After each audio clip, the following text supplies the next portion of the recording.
De quelle preuve avez-vous besoin pour montrer que s'il faut les arrêter, il faut voir les dirigeants des autres pays qui se rejoignent pour poursuivre le président Trump et son appel pour mettre fin à ce régime de terroristes fanatiques, pour la sécurité d'Israël, pour la sécurité de l'Amérique, mais aussi pour la sécurité du monde entier. Et il est temps d'agir. Après Donald Trump, c'est désormais au tour de Netanyahou de solliciter le soutien d'autres pays contre l'Iran. Mais une question s'impose. Les gens réalisent-ils que l'Iran fait face à une coalition d'une dizaine de pays depuis plus de 20 jours, tout en conservant sa capacité de nuisance et en infligeant des dégâts à ses adversaires? Il semble que Netanyahou n'ait tiré aucune leçon de la guerre de 12 jours en 2025. À l'époque, l'intervention de Trump avait permis de mettre fin aux hostilités dans une atmosphère de triomphalisme où certains affirmaient que le programme nucléaire iranien avait été anéanti, détruit. Pourtant, la réalité est tout autre. Durant ces 12 jours de guerre en 2025, les stocks de munitions offensives et défensives commençaient déjà à s'épuiser avant le 10e jour. Dans la guerre actuelle, l'entité dépend fortement des livraisons massives d'armes en provenance des États-Unis pour maintenir son effort militaire. Malgré cela, ces intercepteurs sont à court, tandis que le pays est frappé plusieurs fois par jour par des missiles iraniens. Hier soir, un seul impact de missiles iraniens a suffi à mobiliser l'ensemble des médias occidentaux, des forces de sécurité du pays, alors même que l'Iran dispose d'un arsenal bien plus vaste. Concernant les pays qui l'appellent à l'aide, les Américains ont l'art d'abandonner leurs alliés en pleine crise. Demandez aux Européens impliqués dans la guerre en Ukraine ou aux Kurdes, ils savent quelque chose. L'histoire montre que les États-Unis peuvent redéfinir leurs priorités à tout moment, voire se retirer brutalement, en laissant leurs partenaires assumer seuls les conséquences de leur engagement. Voici le moment hier où le missile balistique iranien s'abat sur la ville de Dimona. Et sur cette vidéo, au ralenti, la preuve que l'interception n'a pas fonctionné. Un échec à 2 reprises, puisqu'un autre missile a explosé dans ce quartier résidentiel, ailleurs dans le sud d'Israël, faisant une centaine de blessés. Pourquoi le bouclier antimissile israélien, pourtant l'un des plus performants, a-t-il failli? L'armée annonce enquêter. On a eu de très bons taux d'interception, plus de 90%. On va étudier ce qui s'est passé et nous améliorer. Le bouclier israélien se compose de 3 couches successives. D'abord, le dôme de fer, pour intercepter missiles et roquettes d'une portée inférieure à 70 km. Étage intermédiaire, la fronde de David, pour les missiles et drones d'une portée de 300 km. Dernier cercle, le système Arrow est lui prévu pour les missiles d'une portée jusqu'à 2400 km. Un système efficace, mais pas infaillible, surtout lorsque le ciel de l'État hébreu est saturé de projectiles iraniens. Les Israéliens, soudés derrière leur pays, disent avoir conscience de ses limites et les accepter. Il y a des réussites et des ratés. Mais si l'on se retrouve sous terre ou dans un abri, on est alors relativement en sécurité ici. Pas question de montrer le moindre signe de doute. C'est aussi le sens du message de Benyamin Netanyahou. Le Premier ministre israélien appelle les dirigeants mondiaux à se joindre à la guerre contre l'Iran. Si vous voulez une preuve que l'Iran met en danger le monde entier, les dernières 48 heures l'ont prouvé. Je vous préviens, ils ont maintenant la capacité de frapper l'Europe en profondeur. Depuis le début de la guerre, selon l'armée israélienne, l'Iran a tiré 400 missiles balistiques. 4 sont tombés sur des immeubles. Benjamin Netanyahou a montré officiellement le bout de son nez, s'exprimant sur les lieux à Arad, lieu qui a été bombardé cette nuit par l'Iran et je dirais même quasiment détruit. Bref, il a dit « J'appelle les citoyens d'Israël à aller dans les zones de sécurité. Soyez pas complaisants, ne soyez pas indifférents. La nation entière forme le front et tout le front d'origine forme le front. Et dans ce combat, nous triompherons, nous écraserons l'ennemi et nos mains sont toujours tendues. » Bon, il y a encore certaines personnes qui commencent à scruter cette vidéo cherchant le moindre défaut pour crier à l'intelligence artificielle. Personnellement, avec le nombre de vidéos amateurs que j'ai vues, ça me paraît peu probable que ce soit de l'intelligence artificielle, donc il est bien vivant. Et ça me fait chier de le dire, ça me fait chier de le reconnaître, croyez-moi. Mais quoi qu'il arrive, il est en train de faire croire à ses citoyens qu'il ne faut pas s'inquiéter de la situation et qu'ils vont bel et bien écraser l'ennemi, alors que vraiment cette nuit, c'est pour le coup l'Iran qui a écrasé Israël. Même médiatiquement, ils n'arrivent plus à le cacher. That Iran endangers the entire world in the last 48 hours. The last 48 hours, Iran targeted a civilian area. They're doing that as a mass murder weapon. Luckily, no one was killed, but that's due to luck, not their intention. Their intention is to murder civilians. Second, they fired on Jerusalem right next to the holy sites of the three monotheistic faiths. The Western Wall, the Church of the Holy Sepulchre, and the Al-Aqsa Mosque. And by dint of a miracle again, none of them were hurt. But they were targeting the holy sites of the three major monotheistic religions. Third, they fired an intercontinental ballistic missile on Diego Garcia. That's 4,000 kilometers. I've been warning all the time. They have now the capacity to reach deep into Europe. They already have fired on the European country, Cyprus. They are putting everyone in their sights. And fourth, they're stopping a maritime international route, energy route, and trying to blackmail the entire world. What more proof do you need that this regime that threatens the entire world has to be stopped? Israel and the United States are working together for the entire world. And it's time to see the leaders of the rest of the countries join up. I'm happy to say that I can see some of them beginning to move in that direction, but more is needed. President Trump's call to have the international community confront this terrorist fanatic regime of zealots, that is a call not only for the security of America and the security of Israel, it's for the security of the entire world. And it's time for them to act. Sir, what will your response be to this attack on Israeli civilians? We're responding with great force, but not on civilians. We're going after the regime. We're going after the IRGC, this criminal gang, and we're going after them personally, their leaders, their installations, their economic assets. We're going after them very strongly. What does victory look like in this campaign? Well, we've defined two clear goals. One is to break completely their nuclear program, break completely their missile program, break completely their capacity to produce the components for both of these programs. We're well on our way on achieving it. We've also set a goal of creating conditions for the Iranian people to overthrow this tyranny that has tormented them and made life miserable, and is making life miserable for the entire world.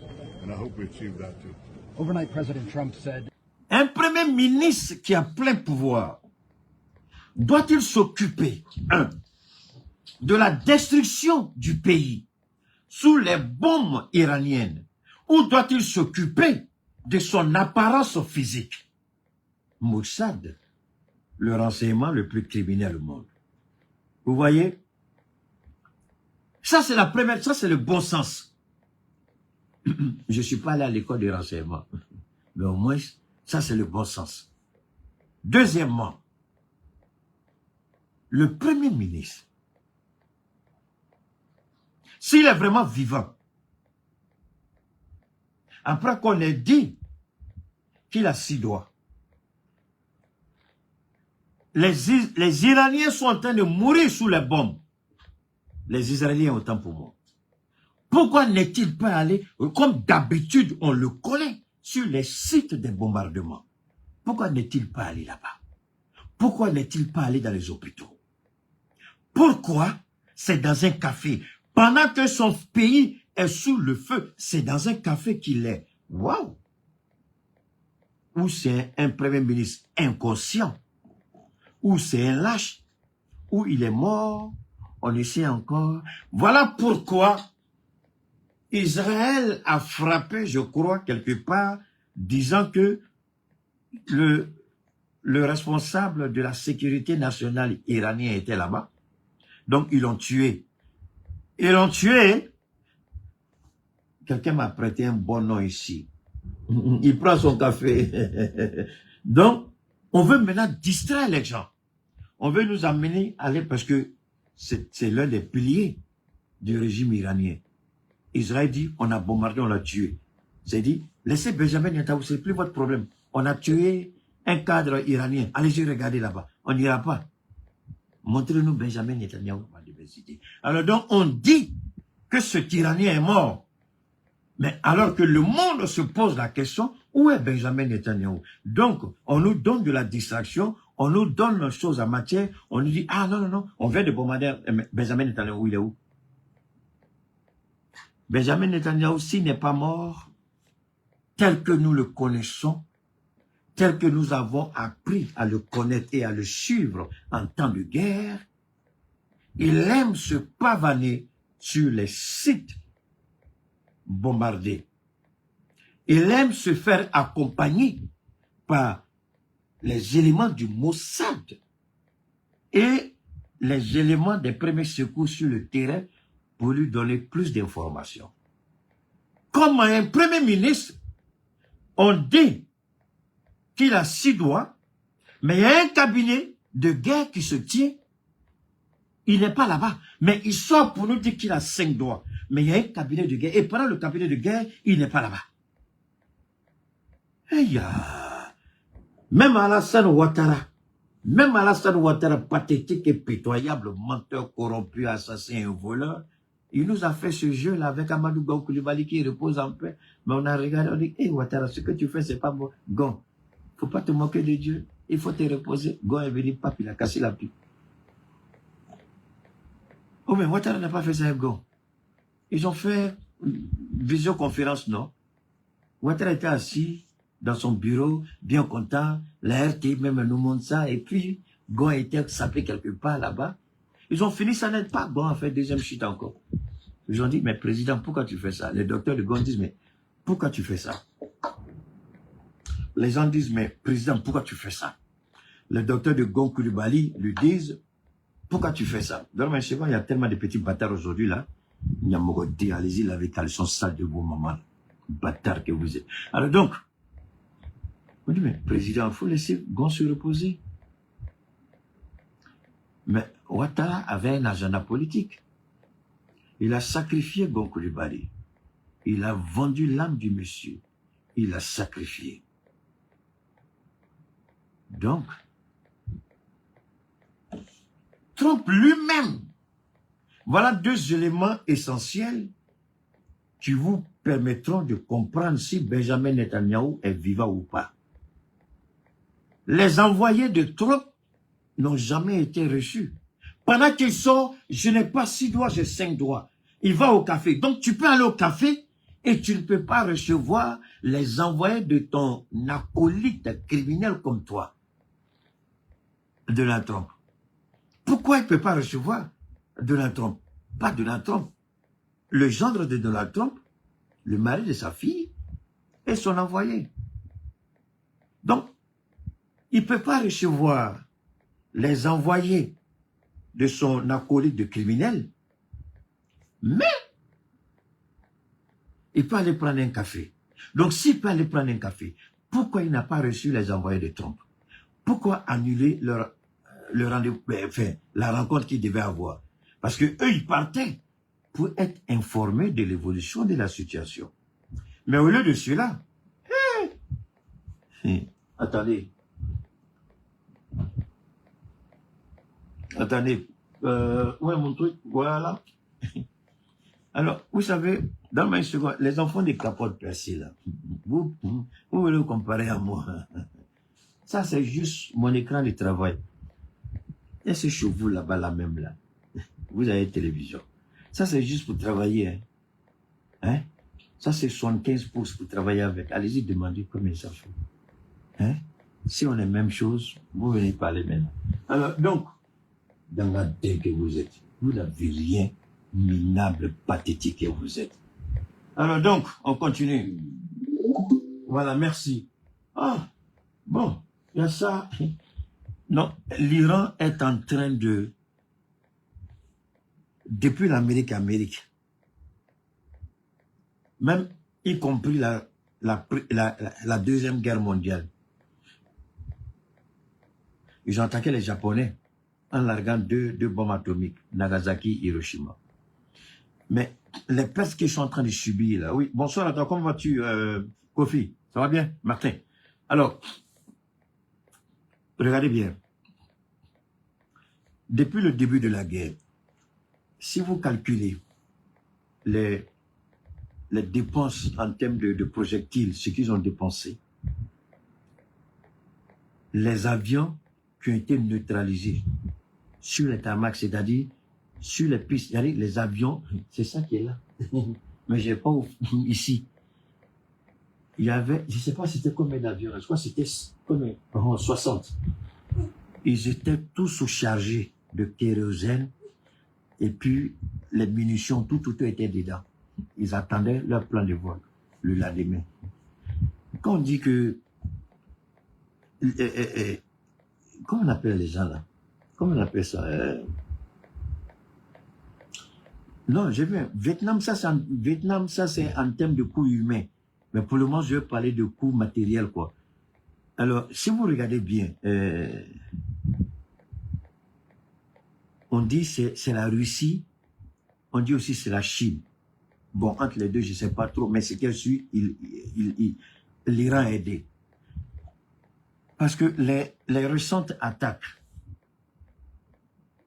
si vous n'avez pas les coordonnées géolocalisables, précises, pour les calibrer avec les missiles, vous allez forcément passer à côté de votre cible.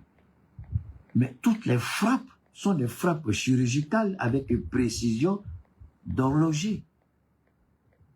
Et c'est là que les Américains disent, ah, Trump, est-ce que ton ami Poutine, là, n'a pas sa main dedans? Mais la plus grande honte aux États-Unis, c'est lorsque Trump, après la grande... Je vous ai dit qu'il a la grande gueule. Hein. Il n'a pas honte, je vous ai toujours dit ça. Il appelle les pays de l'OTAN. Il dit, s'ils ne viennent pas l'aider, ils n'ont qu'à se mettre en tête qu'ils vont payer. Mais comme aux États-Unis, ce n'est pas une monarchie comme en Côte d'Ivoire. Comme aux États-Unis, ce n'est pas une monarchie comme au Cameroun.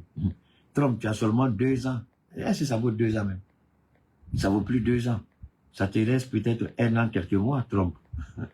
Ou bien les gars, c'est pas ça. Ou bien ça reste 2. Oui, il a déjà fait 1 an. Donc ça lui laisser 2 ans, oui, 2 ans, quelques mois. Donc 2 ans, quelques mois là, qu'est-ce que tu as fait au pays de l'OTAN? Puisque tu n'es pas un monarque.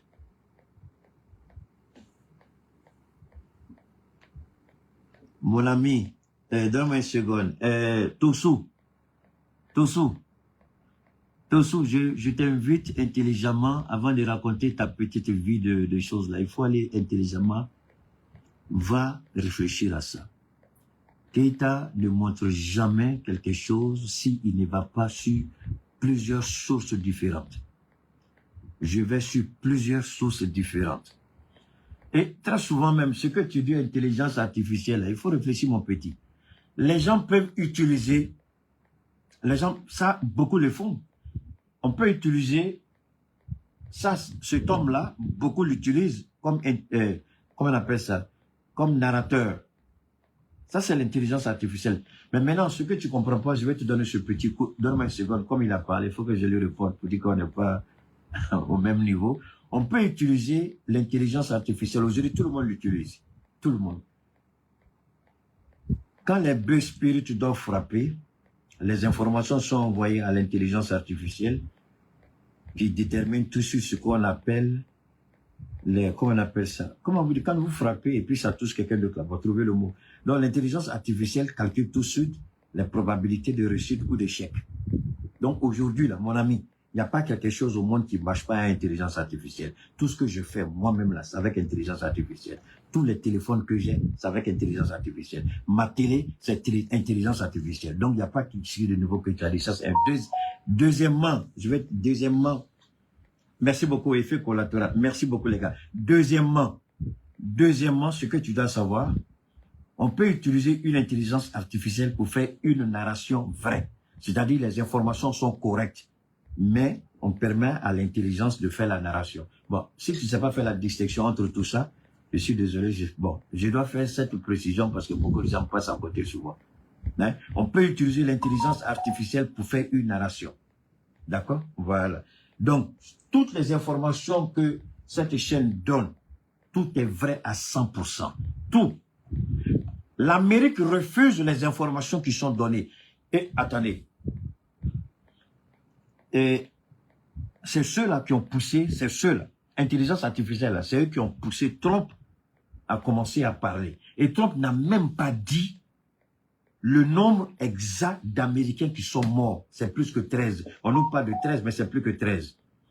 C'est eux là qui avaient déjà dit qu'il y avait des jets qui étaient tombés. Et tout ce, plus que les vidéos circulaient. Ils disent, ah, le jet là, c'est un tir ami.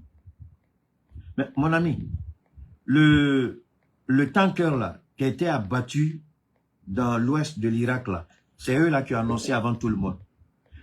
Les Américains sont sortis pour dire quoi? Merci, balle perdue. Les Américains sont sortis pour dire quoi? Ils disent oui, il y a deux avions qui étaient il y a eu un incident entre les deux avions, un a atterri, l'autre est tombé. Mais quel incident ils n'ont pas dit? C'est l'intelligence artificielle qui a parlé. Donc, mon ami, quand moi, je suis excuse-moi, j'ai pas envie de me vanter, même si ça fait mal aux Ivoiriens. La communication, c'est ma nourriture, c'est mon domaine, je maîtrise et je sais faire la distinction. Quand une information est comme ça, je vais sur plusieurs sites. Et très souvent, quand tu écoutes ceux-là, après tu vas sur les sites, même si c'est des idiots, sur les sites français, tu vas trouver que tout ce qu'ils disent là, c'est repris là-bas. Donc maintenant, je ne te dis pas d'être d'accord avec moi. Moi, je te dis comment je travaille, ça s'arrête là. Maintenant, crois-moi, ne me crois pas, ça c'est toi que ça regarde. Alors, maintenant on continue. Alors, maintenant on continue. J'ai pas fini Benjamin Netanyahu, on va revenir. Donc, ils font des bombardements et puis ils disent, ah, regardez en Iran, on a bombardé. Alors moi, je vous avais dit une chose par rapport à l'Iran. Et aujourd'hui, c'est en train de se confirmer, même les plus grands analystes américains le disent. L'Iran dit qu'elle est prête à mourir, c'est-à-dire que tous les Iraniens sont prêts à mourir. Alors, il y a des gens qui m'avaient, je crois que c'était hier, j'étais à une rencontre, hier ou avant-hier, et puis j'expliquais un peu la philosophie. J'ai dit, le guide spirituel iranien, il a pris le temps, pendant son mandat, avant son assassinat, à expliquer, et aux chrétiens iraniens, et aux musulmans iraniens, on a un pays, c'est l'Iran. Il y a une guerre qui arrive, cette guerre, on va la mener. Peut-être que beaucoup parmi nous ne seront plus là. Mais cette guerre, on va la mener. Beaucoup vont mourir. Ceux qui vont rester vont construire l'Iran. Ce sera la dernière guerre et après cette guerre, l'Iran ne fera plus de guerre. Il a pris le temps, pendant plus de 30 ans, à enseigner ça aux enfants qui ont grandi avec. Chrétiens ou pas, musulmans ou pas, les Iraniens savent que cette guerre-là, après cette guerre, il n'y aura plus d'autres guerres en Iran. Même s'il y en aura peut-être 50 ans, 100 ans après. Mais au moins, l'Iran sera tranquille. Donc, les pertes en vies humaines, en Iran, ils sont d'accord, ils l'ont accepté. Ils l'ont accepté. Et pour les musulmans, ils disent, on meurt par leurs mains, on va au paradis. On est martyr, on va au paradis. Donc, c'est comme ça qu'ils sont. Alors, ça, c'est un premier point. Donc, déjà, en Iran, il y a un travail spirituel, j'ai envie de dire psycho-spirituel qui a été fait. Et les Iraniens se disent que cette guerre, c'est pourquoi eux, ils pensaient qu'ils allaient soulever la population. C'est sur ça qu'ils ont travaillé, les premières frappes. Mais ça a été un échec. On a vu les rues de Téhéran bourrées de monde pour soutenir le régime. Donc à ce niveau-là, ça a été un échec. Donc le régime iranien ne tombera pas comme il le croit. Et quand les Américains ont commencé à préparer de ce qu'on appelle Ground Invasion, c'est-à-dire une incursion terrestre, ils ont voulu utiliser d'abord les Kurdes. Les Iraniens ont envoyé des missiles sur les Kurdes. Ne vous amenez pas à venir ici, sinon on va vous exterminer. Maintenant, finalement, ils se sont retournés vers les Marines qui étaient en Irak. Je crois, au total 2500, il y en a qui parlent de 2200, 2500 ou 5000. Mais les gens ont dit, pour que l'Amérique puisse contrôler l'Iran, il faut au minimum 500 000 à 1 million de soldats. C'est pas moi qui le dis, ce sont les spécialistes américains qui disent ça. Alors, allons sur la base de 100 000 seulement. Tu envoies quoi? 5 000 personnes, alors qu'on te dit au minimum, c'est 1 million de personnes ou 500 000 personnes. 5 000 personnes peuvent gérer quoi? Mais les Iraniens sont capables de sacrifier une partie de leur territoire et envoyer des missiles pour envoyer tout cela en enfer. Ils ont la capacité militaire de frapper n'importe quelle position sur leur propre territoire. Et ça, ils vont le faire. Et Trump le sait. C'est pourquoi Trump a demandé à l'OTAN. On revient. Et l'OTAN, maintenant, l'OTAN se trouve dans une situation, et Trump dit à l'OTAN, vous êtes obligés de nous soutenir parce qu'on vous a soutenu par rapport à l'Ukraine. Et l'Italie dit, on n'est pas dedans. L'Allemagne dit, Trump, moi je t'aime bien, mais je ne peux pas. La Grande-Bretagne dit, bon, président Trump, non, on ne peut pas. La France a joué le jeu de la Chine et puis l'Inde. Macron a joué le jeu de la Chine et de l'Inde. En faisant quoi? Macron dit à Trump, non, I'm sorry, mais non, on ne peut pas. Si c'est une force, une coalition ordonnée par les Nations Unies, la France rentre dedans. Mais si c'est vous, on ne peut pas. Mais Macron allait plus loin. Qu'est-ce que Macron a fait? Les Iraniens ont dit le détroit n'est pas fermé. Et c'est vrai, le détroit n'est pas fermé. Merci beaucoup, merci Michel. Alors, effectivement, le détroit n'est pas fermé. Le détroit n'est pas fermé, puisque les bateaux indiens passent. Les bateaux chinois passent. Donc, Macron s'est dit, mais attends, si les bateaux indiens et chinois passent, pourquoi pour nous ça ne passe pas? Il dit, d'accord, les mollahs, on veut discuter avec vous. Ils disent, il n'y a pas de problème, venez discuter. Il dit, mais pourquoi ça passe? Parce que, et là, ça fait rire. Et ça, c'est parce que l'Arabie Saoudite, même, l'Arabie Saoudite est dans le coup. C'est-à-dire, les Saoudiens, ils sont dangereux, hein, en la de la vérité. Ils sont mauvais, les Saoudiens. Et c'est là que les Américains sont en train de se rendre compte que les Saoudiens les ont doublés depuis. Maintenant, qu'est-ce que l'Iran dit? L'Iran dit, et là encore, ils vont me dire c'est intelligence artificielle. Je suis d'accord avec toi, mon frère. Mais il faut aller plus au-delà de ça. Ça dit, faites comme ce que Dieu vous demande. Dieu dit, si quelqu'un dit qu'il parle à mon nom, ne dites pas tu mens, ne dites pas tu dis la vérité. Mais regardez s'il parle vraiment à mon nom. Si j'agis, c'est qu'il parle à mon nom. Si je n'agis pas, c'est qu'il ne parle pas à mon nom. Faites la même chose. Est-ce que moi je fais? Ça veut dire quoi? Quand je vois une information, j'ai plusieurs sources de vérification. J'ai plusieurs sources de vérification. Je vais vérifier partout dans toutes mes sources. Et si je vois que tout le monde dit la même chose, c'est qu'il n'y a pas de vérité dedans. Même si officiellement elle n'est pas dite, je sais que tôt ou tard, ils vont en parler. Parce que depuis que cette guerre a commencé, j'ai commencé à suivre ces histoires de narrative. Il y a un gars qui est là, ça fait bientôt un mois, c'est la même chemise blanche qu'il porte. Vous-même, vous savez que ça aussi, c'est intelligence artificielle. Il y a une fille là même il y a une fille là aussi qui fait il y a une petite fille là aussi, non? Quand Souley de Paris sort, elle est assise dans sa voiture. C'est intelligence artificielle. Elle est dans sa voiture et puis elle parle de Souley. Mais là aussi, mon frère, est-ce que tu as refusé d'aller écouter Souley? Parce qu'il y a une fille qui est là, c'est intelligence artificielle. Aujourd'hui, là, il y a intelligence artificielle, elle est en train de tout mélanger. Mais à toi de faire le bon tri. Quand tu écoutes, comme ça te paraît intelligent, oh c'est faux. Je suis désolé, c'est toi qui es dans le faux, c'est pas eux. Parce que quand ils disent, va sur plusieurs sources d'informations, il faut aller vérifier. Moi, sur les Américains, quand j'écoute ceux-là, par exemple, il y a des gens comme Joe Rogan, qui est l'as de la communication aux États-Unis. Il y a Candace Owen, la jeune dame américaine là, qui a mis Macron et sa femme au dehors. Là. Il y a Joe Rogan, il y a elle. Il y a, comment on appelle ça? Il y a Chris, il y a chose, comment on appelle ça? Il y a deux anciens analystes de la CIA qui eux aussi font des... Donc, quand tu vas, ceux-là prennent leurs informations là-bas et puis ils mettent dans la bouche de l'intelligence artificielle pour parler. C'est eux les premiers qui donnent l'information. Maintenant, comment ils arrivent à avoir ça? Parce qu'ils ont encore des entrées dans le renseignement américain.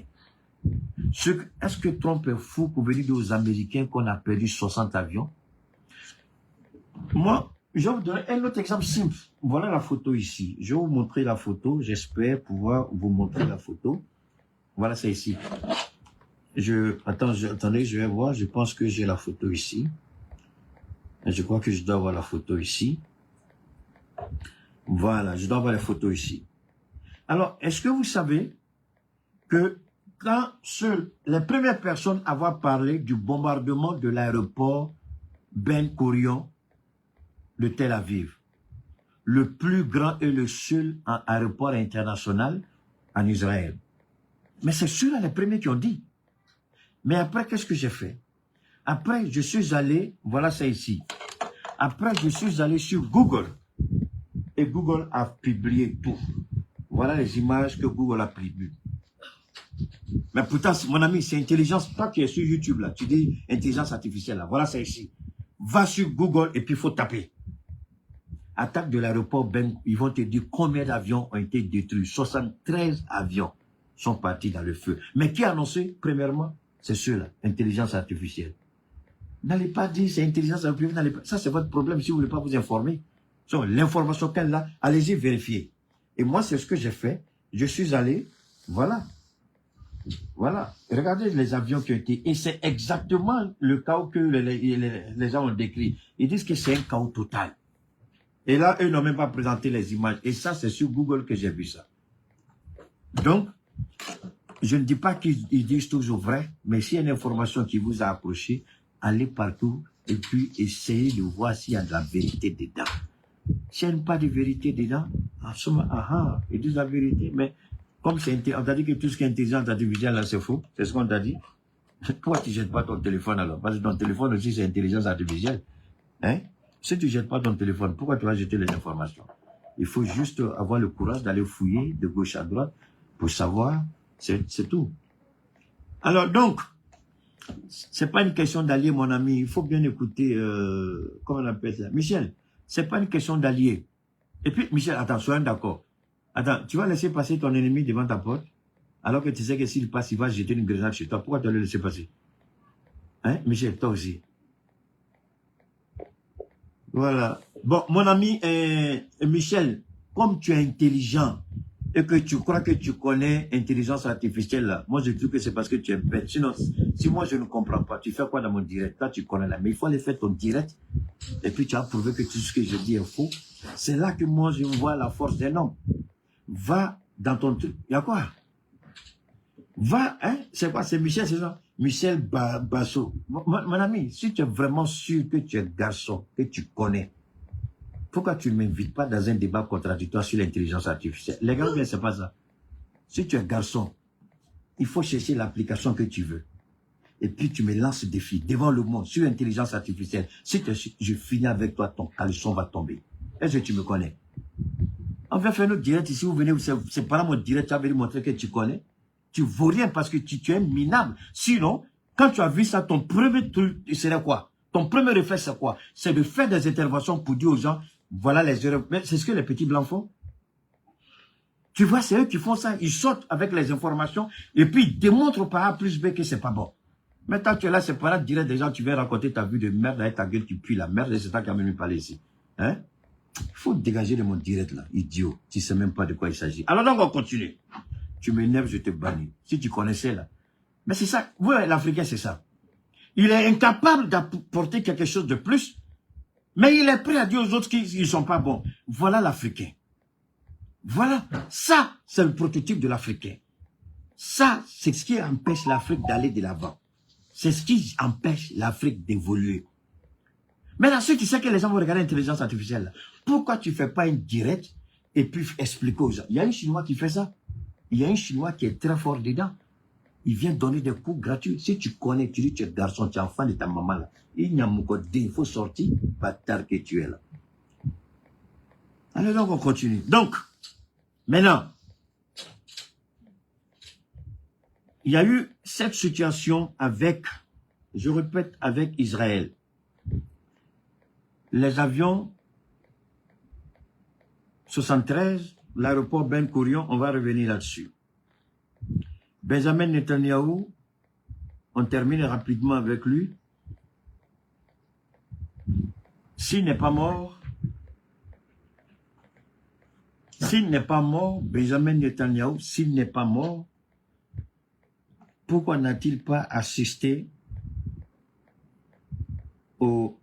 Je vais voir si je peux retrouver rapidement ce truc-là pour vous. Si Benjamin n'est pas mort, pourquoi il n'a pas assisté au conseil de cabinet qui a eu lieu juste avant qu'il ne vienne s'exhiber qu'il a 5 doigts, pourquoi il n'a pas assisté au conseil de cabinet? Pourquoi? Non, c'est un idiot, laissez-le, c'est une mère d'ivoirien, laissez-le. Si les garçons n'a qu'à sortir pour montrer aux gens qui connaissent, il n'y a pas de ses parents diraient déjà vos gueules pourries là, vous venez parler. Montrez que vous êtes à la hauteur. Alors, pourquoi Benjamin Netanyahu n'a pas assisté au conseil de guerre? Pourquoi le conseil de guerre a été présidé, dirigé par le ministre de la Défense et le premier ministre lui-même? Et moi, j'ai honte à la place de, comment on appelle ça, du Mossad. J'ai honte à la place du Mossad. Pourquoi le Mossad se livre à un tel jeu? Ça veut dire que la vie humaine n'a aucune importance, aucune valeur pour le Mossad. Pourquoi le Mossad perdrait son temps à prouver que Benjamin Netanyahu n'a pas 6 doigts à 5 doigts? Il va prendre son café. Il va prendre son café, il est incapable de recevoir les envoyés de Trump. Il est incapable d'assister au conseil de guerre. Mais il a le temps pour aller prendre un café. Ça, c'est quel chef militaire, ça? Parce que c'est lui qui est. Voilà ça ici. Je vais vous montrer, je pense pouvoir vous montrer ça. Where is Netanyahu? Is Israel's prime minister? On va suivre ça ici.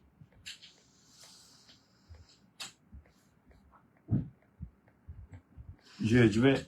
Oh. Ok. Permettez-moi, on va rapidement revenir ici. Je vais vous montrer ça rapidement. On va rapidement revenir ici, s'il vous plaît. Ok. On va écouter ça. Is Israel's prime minister alive, or has he been eliminated? Ok. Ça, ce sont des anciennes vidéos. Je répète, ce sont des anciennes vidéos. On va vous montrer tout de suite pourquoi nous croyons que Benjamin Netanyahu est réellement mort. Explosive rumors are spreading online, claiming that Iranian missiles may have assassinated Israeli Prime Minister Benjamin Netanyahu. This followed Netanyahu's noticeable absence from the latest Israeli Military Council meeting. The meeting took place. Alors, vous voyez ça, je vais vous montrer ça que je voulais vous montrer. Ici, voilà. J'espère, oh non, au niveau de, vous n'allez, ok, d'accord. L'autre côté, là-bas, là, vous ne voyez pas sur votre écran, c'est le chef d'état-major des forces armées. Lui, celui qui est au milieu, là, c'est le ministre de la Défense. Et celui-là, je crois qu'il doit être le chef des opérations. En temps normal, cette place, en temps normal, ici, c'est la place de Benjamin Netanyahu. En temps normal, c'est sa place. Alors, il n'est pas mort, il va dans un café. Je vais vous montrer tout à l'heure. Mais ici, la vie de la nation dépend. Ici, il faut planifier. Surtout que Israël a lancé un appel aux Américains et Israël a dit que nous sommes à court d'intercepteurs. C'est-à-dire, Israël n'a plus suffisamment d'intercepteurs. Si le conflit va au-delà de 2 semaines, c'est-à-dire que on a déjà fait pratiquement, on est dans la 3e semaine. Si on va dans un mois et demi, Israël n'aura plus un seul missile à tirer. C'est fini. Donc, ils ont, comment dire ça? Ils ont, dans la nuit, dans la précipitation, ils ont ordonné, il y a des provisions militaires, ils ont ordonné, je crois, ils ont signé un chèque de 5 milliards, je crois, 5 milliards de dollars. Ils ont signé ça rapidement et demandé aux Américains de faire tout pour que Israël puisse avoir très rapidement les patriotes et puis les TAD. Mais en réalité, ça aussi, ça nous permet, nous qui commentons l'actualité, de nous informer. Et dans nos recherches avec l'intelligence artificielle, on nous a expliqué que les États-Unis Les missiles patriotes, ils ne peuvent pas produire, je crois, plus de 96 ou bien 100, mais en tout cas, ils ne peuvent pas produire 200 missiles patriotes par mois. Ils ne peuvent pas. Ils n'ont pas les capacités pour faire ça. Même s'ils ont la volonté, les moyens sont là. Parce que, en fait, ce qu'ils font, ils ont mis en place des systèmes budgétivores. Ils ont des missiles qui coûtent des yeux de la tête, mais ils n'ont jamais planifié qu'un jour, ils allaient se trouver face à une réalité, celle de l'Iran. On a écouté, aujourd'hui, il y a eu beaucoup de démissions à la Maison-Blanche. Je vois, il y a eu 2 ou 3 personnes qui ont démissionné à cause de cette histoire, parce que ils ont tous dit qu'ils ont averti Trump, il a refusé. Et ce qui est pire encore, vraiment, donne-moi une seconde. Donne-moi une seconde. Alors, ce qui est intéressant, je continue, ils ont mis en place des systèmes, je répète, budgétivores. Des missiles, des systèmes de défense qui coûtent des yeux de la tête. Ils ne peuvent pas produire plus. S'il y a des idiots qui pensent qu'ils peuvent produire plus, c'est votre problème. Parce qu'ils ont besoin d'un élément critique. Un élément critique. C'est-à-dire les terres rares. Les missiles là ne se font pas sans les terres rares. Et la Chine est le seul pays qui a 90% de la production mondiale des terres rares. Et Xi Jinping, lors de cette histoire de tarifs douaniers entre la Chine et les États-Unis, Xi Jinping a ordonné plus jamais de terres rares vendues à titre militaire aux États-Unis. Dans les cellulaires, il y a les terres rares. Dans les voitures, il y a les terres rares. Il dit seulement sur le plan civil, mais plus jamais sur le plan militaire avec les États-Unis. Même si les États-Unis mettent en place une unité de production rapide, même s'ils mettent en place une unité de production rapide, ils ne peuvent pas. Pourquoi? Parce qu'ils n'ont pas les terres rares. Et les terres rares, la Chine dit qu'elle ne vend pas. La Chine s'en fout, puisque c'est la Chine qui est partout dans le monde où il y a les bottes, c'est la Chine. Après la Chine, c'est qui? C'est la Russie. Alors, pourquoi vous pensez que Trump refuse d'accuser publiquement Poutine? Il a besoin de Poutine. Il a besoin de Poutine, voilà pourquoi. Les journalistes l'ont amené à accuser Poutine publiquement. Il a refusé. Il a même insulté une journaliste devant nous. On a suivi ça en direct. Il a insulté, il refuse. Il dit, il refuse. Même si le renseignement dit que c'est la Russie qui donne les positions des militaires américains. Des avions, les tankers, les avions de, comment on appelle ça? Les avions de recharge. Quelqu'un m'a même prêté le mot la dernière fois. Les avions qui rechargent là. Parce qu'ils ont détruit 5, je crois, en plus de ce qu'ils ont abattu en Irak. Il y a 5 qui ont été brûlés la dernière fois. Et ça encore, c'est même, vous allez même France 24, LCI. Allez-y, si vous pensez que toute intelligence artificielle là, il y a une petite fille africaine là, je ne sais pas si elle est haïtienne, elle parle plaquer sur LCI là. Allez-y la suivre. Si vous dites que c'est intelligence artificielle, allez-y écoutez ce qu'elle dit là-bas. Quand vous arrivez chez elle, vous allez savoir si c'est vrai ou faux. Donc aujourd'hui, Trump, il a un problème avec le temps. 2, j'ai un problème avec les munitions. Je m'arrête encore là. Ceux qui disent intelligence artificielle.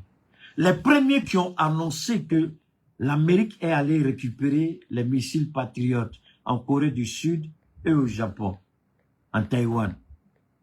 Jusqu'à les Taïwanais ont filmé le départ des missiles patriotes de leur pays. Mais ça, c'est l'intelligence artificielle qui a dit avant tout le monde, non? Merci beaucoup, avion ravitaillé. Merci infiniment, les gars. Merci pour votre contribution. Donc, les avions ravitailleurs, là, il y a un qui a été bombardé en Irak. Il y a 5 qui ont été brûlés. Hein? Qui a dit, premièrement, à ma connaissance, que les Américains sont... Pour moi, je pensais que c'était mensonge. Jusqu'à ce que l'information soit reprise partout, jusqu'à ce que les Français même en parlent dans leurs journaux. Les Américains sont allés récupérer les patriotes dans ces 3 pays-là, parce qu'eux-mêmes, ils n'en ont plus. Mais pendant ce temps, même intelligence artificielle, c'est eux qui ont dit que l'Iran va bombarder les pays du Golfe. Et l'Iran les a bombardés. Au début, on nous a fait croire que c'était des mensonges. Parce que c'est ce que l'administration Trump voulait. Et pourquoi les gens ont démissionné? Parce que Trump refuse de reconnaître que l'Amérique est en train de perdre la guerre. L'Amérique est en train... Merci beaucoup. L'Amérique, la Corée du Sud aussi. L'Amérique est en train de perdre cette guerre. C'est vrai. Quand vous regardez le coup, et après la guerre,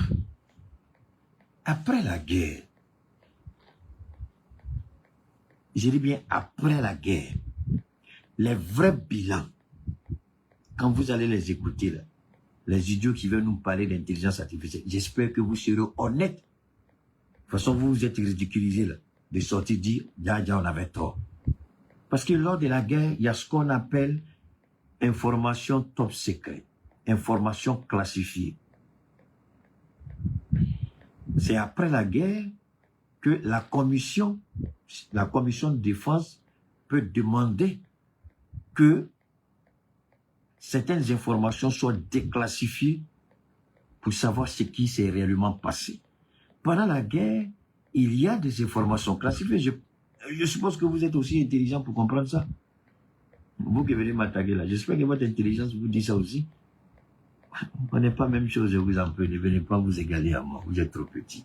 Donc, les informations classifiées ne permettent pas de savoir l'ampleur des dégâts. Et c'est l'intelligence artificielle aujourd'hui qui nous donne une idée approximative des dégâts. Je vous ai dit, dès les premiers jours de cette guerre, j'ai dit, moi, je ne viendrai jamais exposer les pertes de l'Iran. Parce que j'ai décidé de soutenir l'Iran. Donc ne comptez pas sur moi pour vous montrer les images de l'Iran, de Téhéran, les immeubles. J'ai dit non. C'est faire une faveur à ceux que nous combattons. Parce que ceux que l'Iran combat aujourd'hui, ce sont les mêmes que nous combattons. Israël n'a jamais été un bon partenaire. Israël, aujourd'hui, il y a des informations qui sortent sur Israël. Le gouvernement, les rabbis, mais quoi là. C'est dangereux. Parce que dans leur entendement, dans leur subconscient, ou dans leur, même pas inconscient, c'est-à-dire depuis le subconscient, inconscient, conscient, pour les Israéliens, nous sommes des sous-êtres. Ils sont des choisis de Dieu. Et à cet effet, puisque Dieu a dit, vous ne serez pas les derniers, mais les premiers. Vous ne serez pas la queue, mais la tête. Donc, cette doctrine-là est ancrée dans leur tête. Mais, c'était une promesse de Dieu par rapport à son serviteur Abraham qu'il avait honoré. Mais ceux que nous voyons aujourd'hui, ce sont des criminels de guerre. Ils ne rentrent pas dans cette bénédiction. Mais la parole de Dieu est claire. Moi, je ne vais pas enseigner quelqu'un là-dessus, mais les fractions qui me viennent en tête, aussi bien dans la Torah, la Bible et le Coran, Dieu dit, moi, j'étais prêt à te frapper, j'étais prêt à te jeter en enfer. Mais parce que tu as révisé ton comportement, parce que tu as accepté de te soumettre à la volonté de Dieu, alors je renonce à ce que j'avais prévu contre toi.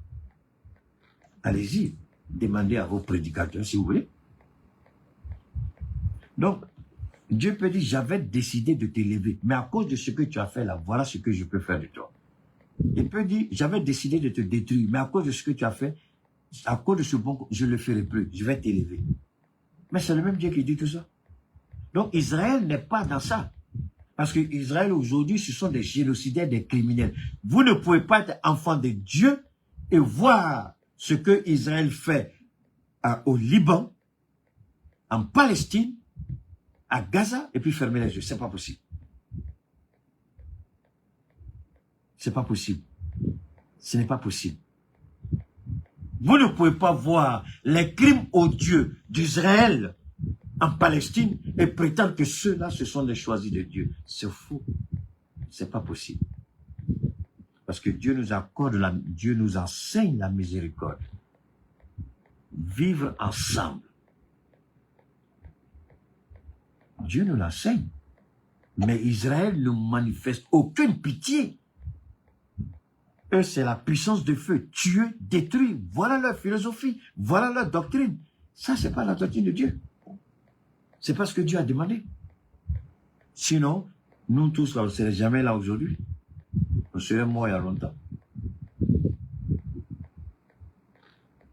Alors, maintenant, est-ce que Benjamin est mort? Benjamin est mort, je le dis.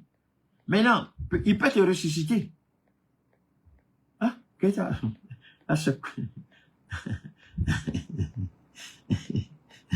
Comment tu peux dire qu'il peut te ressusciter? Bon, moi je sais qu'il est mort. Mais les Israéliens vont nous berner. Les Israéliens vont nous manipuler. Les Israéliens veulent nous distraire en nous pointant du doigt qu'ils ont tué un guide iranien. Moi, je l'ai dit tout à l'heure, tous les Iraniens, y compris... Attendez, si le guide a refusé d'aller dans un bunker, il dit, je ne peux pas le faire. Si vous tuez quelqu'un, vous pensez que vous avez tué une... C'est ça qu'il est. C'est ça qu'il est. Eux, ils pensent que c'est long. Alors que l'Iran, c'est un système qui a été mis en place.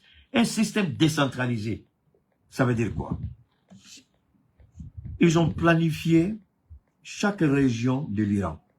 Le territoire est vaste, je crois que c'est 1 800 000 ou 1 200 000, quelque chose comme ça, kilomètres carrés.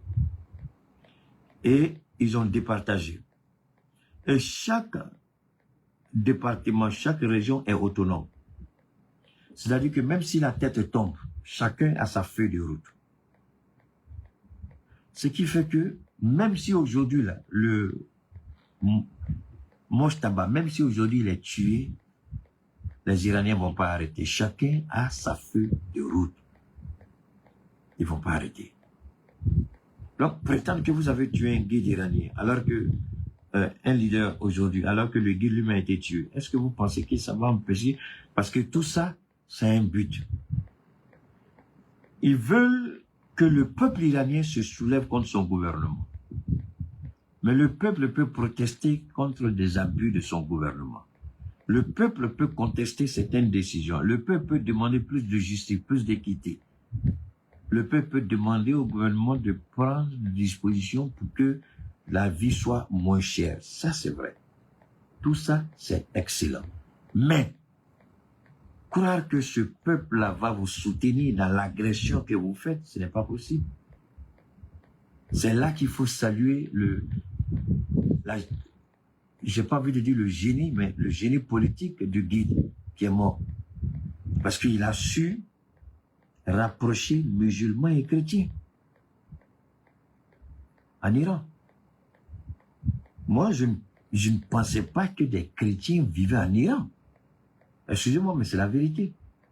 Jusqu'à ce que je tombe sur des vidéos qui remontent il y a des années, où le guide, il a fait ça de façon continue. Chaque fois, il allait voir les familles chrétiennes, il mangeait là-bas. Mais on a des frères musulmans ici, là, des petits ratés qui ne comprennent pas grand-chose, là, qui disent qu'il ne faut même pas manger une nourriture qu'une femme chrétienne prépare. Mais pourtant, quand ta maman ou ta soeur ou ta femme va au marché, là, aubergine qu'elle achète, là, tu crois qu'ils savaient qui elle achète? Le poisson, là, tu crois qu'ils savaient qui elle achète? Le piment, là, tu crois qu'ils savaient qui elle achète? Mais pourtant, les mêmes là, il y a beaucoup de restaurants ici. Ceux qui cuisinent dans les restaurants, là, ils sont tous musulmans, non? Il y a des restaurants ici. Et plein de Maliens, il y a des restaurants ivoiriens où les Maliens, tu vois, ils sont pleins pour manger quoi, la tchéké. Il y en a plein. Mais c'est pas des musulmans, ce sont des chrétiens. Donc, vous avez une mauvaise lecture de Dieu, mais c'est vous qui êtes les premiers à insulter les gens. Alors, Benjamin Netanyahou jusqu'à preuve du contraire, nous le considérons comme mort. Un premier ministre qui, en temps de guerre, ne peut pas présider un cabinet de guerre s'il n'est pas gravement blessé, il doit être mort. Sortir, aller dans un café, dire que j'ai 5 doigts pendant que ton peuple est sous les bombes de l'Iran, c'est inconscient de la part du Mossad. Et c'est une bassesse et une manipulation du Mossad. Accorder la vie à ceux qui meurent en Israël. Je vous le dis, Israël ne sera jamais le même Israël après cette guerre. Israël a changé de visage. Israël n'est plus le même Israël. Quand vous regardez Tel Aviv, j'espère pouvoir vous montrer ça, Tel Aviv, vous ne reconnaissez même plus Tel Aviv. Permettez-moi, je vais voir ça. Je vais vous amener ici, je vais vous faire écouter ça. Parce que pour moi, c'est... Ok, je vais vous amener ici. Je vais vous faire voir quelque chose rapidement là.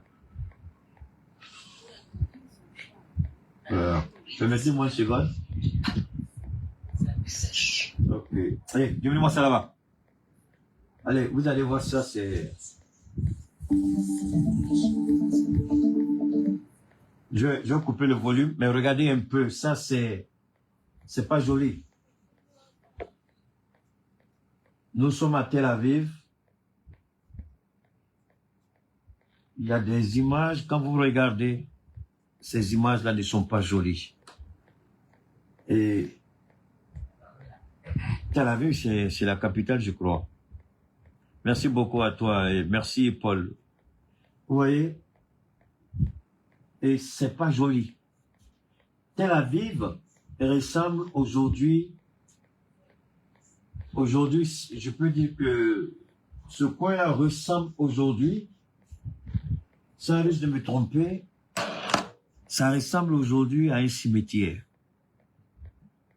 Israël a été détruit. Dire que c'est l'ensemble du territoire, ce serait une erreur.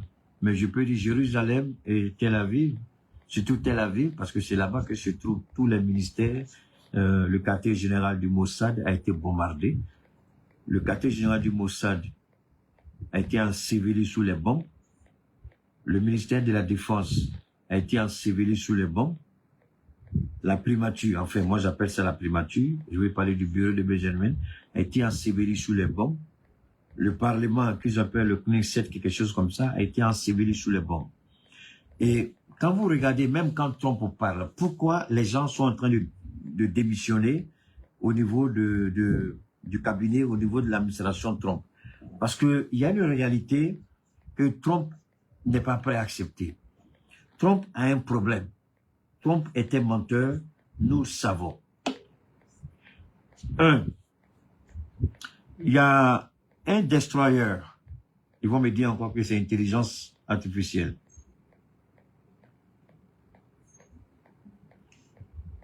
Donne-moi une seconde. Je pense qu'il y a tellement d'idiots ici, il ne faut même pas répondre. Il faut juste supprimer les bêtises qu'ils écrivent ici.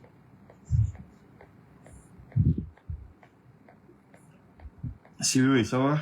Ok, Siloué, tu es forgeron. Ok, d'accord. Merci beaucoup, Siloué. Alors, il y a un idiot là qui dit si le Premier ministre n'est pas mort, pourquoi il n'y a pas un nouveau Premier ministre? Idiot, et moi je connais comment ça. Il y a des gens, je ne sais pas, pourquoi tu dépenses cela là pour venir m'écouter? On est en guerre, et voilà l'idiot dit, s'il est mort, pourquoi il n'y a pas un nouveau Premier ministre? Vraiment, c'est pas. Et ça là, son papa m'a dit, j'ai mis mon enfant à l'école parce qu'il sait écrire. Depuis quand dans la guerre, tu as vu qu'on a dit quelque chose?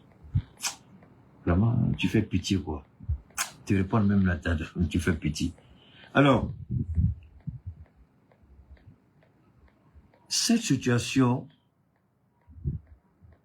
nous interpelle tous, d'une certaine manière. En Israël, jamais ils vont accepter la défaite. C'est pourquoi ils ont signé, je crois c'est avant-hier nuit, un chèque, je crois, de 5 à 6 milliards de dollars pour rapidement envoyer encore. Mais le problème, c'est qu'il n'y a même pas de stock. Il faut fabriquer. Pendant ce temps, qu'est-ce qu'il faut faire? Il faut négocier un cessez-le-feu. Si vous ne négociez pas le cessez-le-feu, comment? Si vous n'avez plus rien, l'Iran va tout raser.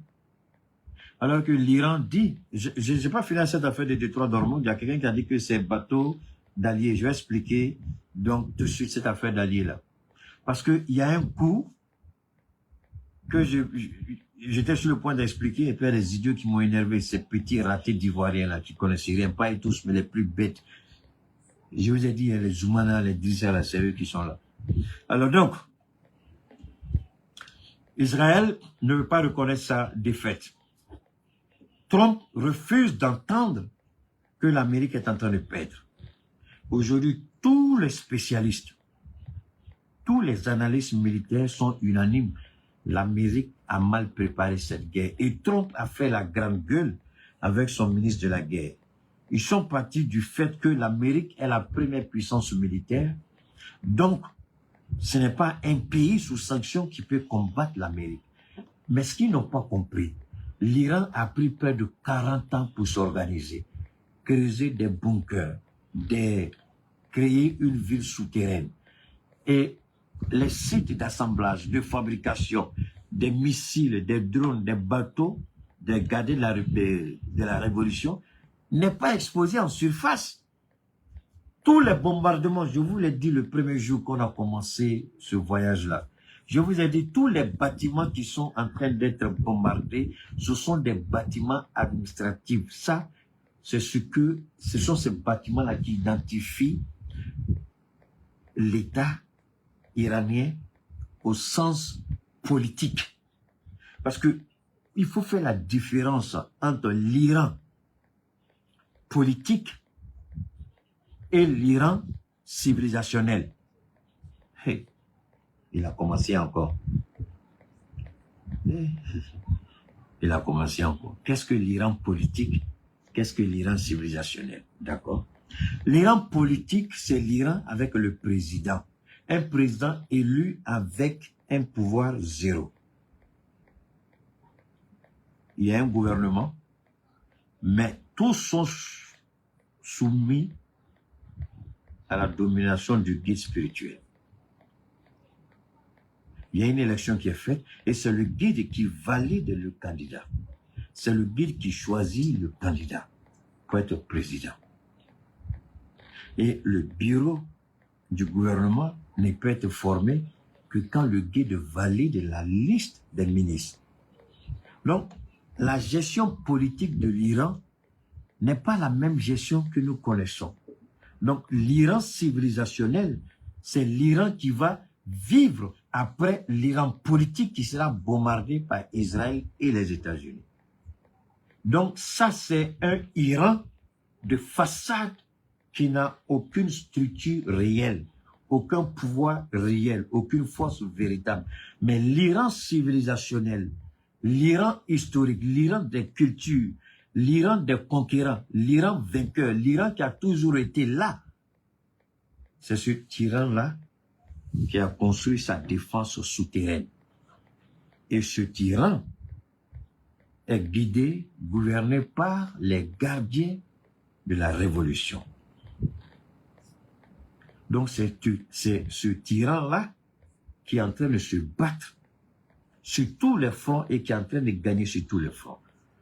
Le jour que l'émir des Émirats Arabes Unis a dit « Nous allons riposter », les gens lui ont dit « Il ne faut plus répéter ça 2 fois. Il ne faut plus répéter ça 2 fois. » Ce n'est pas les Iraniens qui lui ont dit, hein, ce sont ses conseillers même qui lui ont dit « Il ne faut pas répéter ça 2 fois. On ne peut pas faire le poids. » Ceux-là, ils ont passé leur vie pas à construire des gratte-ciel, pas à construire des immeubles, pas à construire un monde occidental. Ils ont tout leur argent là, ils ont mis sous la construction souterraine, comme les Viet Cong l'ont fait les Américains. Donc, l'Iran n'a pas investi dans des beaux quartiers, de belles maisons, des immeubles par-ci, des quartiers résidentiels IP par-là, non. Pendant que Dubaï fait ça, le Qatar fait, les Émirats Arabes Unis font, c'est ça. Comment on appelle ce pays encore là, l'Arabie Saoudite, d'accord, et les autres. L'Iran a pris son argent pour se former parce que l'Iran savait qu'il y a une guerre qu'elle va mener et que cette guerre, quand elle va commencer, elle ne doit pas la perdre. Peu importe le nombre d'années, peu importe le nombre d'Iraniens qui sera tué, ils vont faire cette guerre. Et c'est en cela que l'Iran s'est investi. Contrairement aux monarchies du Golfe, qui ont construit des immeubles, qui ont fait ceci. Donc, quand les gens bombardent, et puis l'idiot président, on a tout détruit en Iran, c'est vrai. Ce que l'Iran veut que tu crois, que tu as tout détruit. Mais justement, c'est ça qui les tue. Quand vous regardez Téhéran, c'est vraiment, Téhéran a été pilonné. Et vous dites, il n'y a rien qui reste. Mais s'il n'y a rien qui reste, l'Iran dit, le stock que nous sommes en train d'utiliser, on n'est même pas encore arrivé à la moitié, ce sont des stocks qu'on avait prévus pour la guerre des 12 jours. Ils disent, et tous les spécialistes disent que l'Iran n'a même pas encore commencé à utiliser le véritable stock qu'il a préparé pour cette guerre. C'est pourquoi ils ont dit au minimum 6 mois, on est prêt. Ils disent au minimum 6 mois, même si vous voulez des années, parce qu'ils ont mis en place des unités de production souterraines pour soutenir l'effort de guerre. Donc quand les gens bombardent de surface, mais ils n'auraient bombardé. Ce sont des bâtiments avec des noms, des titres, mais qui n'en valent pas la peine. Évidemment, il y a des pertes en vies humaines. On nous parle de 2000 morts. Parce qu'ils ne réfléchissent pas. Ils sont en train de bombarder à l'aveuglette. Si c'est ce que l'Iran voulait faire, il y a longtemps que les pays du Golfe, l'Iran va éraser fini. Mais l'Iran est en train de faire quoi? L'Iran est en train de cibler les bases militaires américaines et les ambassades américaines dans le Golfe. Et ils ont donné un délai. Et je crois qu'ils sont arrivés, le délai est arrivé à expiration. Et ils ont commencé à bombarder. D'ailleurs, avant que je n'oublie, il y a un site, le site le plus secret, le plus caché en Israël. Il y a il y a deux sites stratégiques. Il y a un site où sont cachés les avions stratégiques. C'est un site hautement stratégique qui, même quand vous arrivez là-bas, sur Google, là, les satellites, là, vous ne trouvez pas. Justement, c'est ça qui est en train d'énerver un peu les Israéliens, parce qu'ils se disent que il y a des sites qui font, c'est-à-dire les immeubles ministériels, le quartier même, ils sont tous concentrés là-bas. En fait, donne-moi une seconde pour mieux expliquer. Le quartier politique, c'est comme ça que j'appelle, hein, le quartier politique d'Israël, là où se trouvent les ministères, le quartier général du Mossad, le bureau du Premier ministre, l'Assemblée législative, là-bas chez eux, je ne sais pas comment ils appellent ça, mais le bureau du président n'est pas là-bas. Donc, c'est un quartier que j'étais étonné. Quand on m'a dit, j'ai dit, ça c'est vrai. Et puis je suis allé vérifier, c'est vrai. C'est difficile, quand tu fais des recherches géolocalisées, tu ne trouves pas. Alors, tous les bâtiments administratifs là-bas ont été construits avec différents niveaux. C'est-à-dire que la plupart des bâtiments, il y a des bunkers en bas. Il y a des centres de commandement qui sont en bas. C'est-à-dire que si là en haut, la surface est bombardée, les gens peuvent se retrouver en bas pour toujours continuer à ordonner les actions militaires. Alors l'Iran a sérieusement bombardé là-bas, pratiquement tout détruit. Donc je peux même dire qu'il y a plein de gens qui sont sous les gravats, c'est ça, non? On n'est même pas certain si on pourra les faire sortir. Mais comme c'est des... Voilà, j'arrive. Effectivement, c'est ça à bout. Donc tu vois, c'est un peu ça, c'est à Tel Aviv. Maintenant, en dehors de Tel Aviv, dans le désert israélien, il y a 2 sites stratégiques. Un site où ils ont développé l'arme nucléaire, à peu près 400 têtes, 400 ogives nucléaires, je crois. À peu près, c'est ce que les gens ont dit, qu'à peu près 400 ogives, c'est énorme. Et puis, il y a maintenant la base des avions stratégiques. Les avions qui sont supposés porter les ogives nucléaires. Ces avions-là sont là-bas, les avions qu'ils ont achetés avec les Américains, les F-35, tout ça. Donc, l'Iran a localisé ces 3 sites stratégiques névralgiques d'Israël. Un, le quartier général, pour ne pas dire les différents quartiers généraux au niveau de Tel Aviv, où ils ont laminé, ils ont sérieusement bombardé. Les cratères même, on a vu, il y a des images. Parce que comme, excusez-moi, comme Israël a beaucoup sanctionné, il y a une loi même qui est sortie. Si on te surprend en train de partager des images de bombardement iranien, je crois que tu fais 30 mois. Je crois que c'est 30 mois, je crois 30 mois de prison. On te met en prison pour 30 mois. Donc, qu'est-ce que les Chinois ont fait? Les Chinois ont tourné leur satellite commercial. On dit quoi? C'est un, non? Aidez-moi ici, je ne comprends pas français. C'est un satellite, d'accord. Les satellites commerciaux chinois. Mais en fait, quand la Chine te dit satellite commercial, là, il faut pas croire à ça. Hein. C'est des menteurs. Donc, les satellites commerciaux chinois ont commencé à publier les images de ce qui se passe en Israël. Donc, à Tel Aviv, c'est grâce à ces images satellites-là qu'on a pu voir l'ampleur des dégâts. Ce n'est pas tout. Maintenant, la frappe qui a eu lieu sur le site stratégique où se trouvent les F-35 et les avions stratégiques, Israël a démenti. Les Chinois ont fait sortir les images des frappes. Donc là-bas, même si les avions n'ont pas été touchés en grande partie, le dépôt de kérosène et les pistes d'atterrissage et de décollage ont été sérieusement endommagées. Donc, les avions ne peuvent même pas décoller à partir de là-bas, puisqu'il n'y a pas de piste pour ça. Tout a été détruit. Maintenant, le site nucléaire, je me rappelle, j'ai pas idée de 2, mais je me rappelle, il y a eu un bombardement. Mais après ça, je ne sais pas s'il y a eu un deuxième bombardement en Israël. Ça, c'est ce qui concerne Israël et le mensonge qu'on veut nous faire croire que Benjamin est vivant. Un premier ministre, en temps de guerre, ne peut pas se pavaner dans un café et être incapable d'aller présider un cabinet de guerre. Ça pose un problème. Ils sont plus soucieux à montrer qu'il a 5 doigts, mais ils ne sont pas soucieux que c'est le chef suprême des armées et qu'il doit avoir des réunions avec et le Mossad et les forces armées israéliennes. Donc, jusqu'à ce que nous on voit Benjamin Netanyahou avec son complice se trompe, jusqu'à ce qu'on le voit présider des réunions de guerre, jusqu'à ce qu'on le voit réellement dans sa position et sa posture de Premier ministre, tant que ce n'est pas ça, en ce qui me concerne, il est mort. Mais je n'oblige personne à me croire. Je tire ma conclusion sur des faits pragmatiques.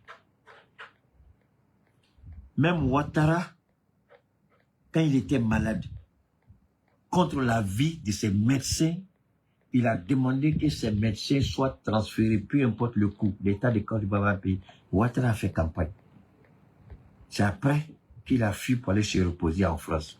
On allait le brancher dans les appareils là, pour qu'il soit en vie. On l'a bombardé de drogue pour qu'il puisse tenir. Ça se voyait. Il était tellement... Mais un chef doit rester un chef. Un chef qui n'est pas un chef. Dites-moi, des Israéliens sont en train de mourir et lui il se soucie de ses 5 doigts. Des Ivoiriens sont en train de mourir, il n'est pas dans un cabinet militaire en train de prendre part à une réunion importante, à une réunion stratégique, mais il est dans un café en train de boire. Et puis là encore, c'est compliqué parce que même là-bas, le Mossad a été pris encore la main dans le sac. Il porte une bague. Quand il fait le mouvement, la bague disparaît. Il boit le café, la mousse laisse une petite moustache. Le temps de retirer, on voit la petite moustache, mais quand il commence à parler, la moustache là a disparu. Donc, il y a tellement d'éléments qui sont incohérents dans cette tentative.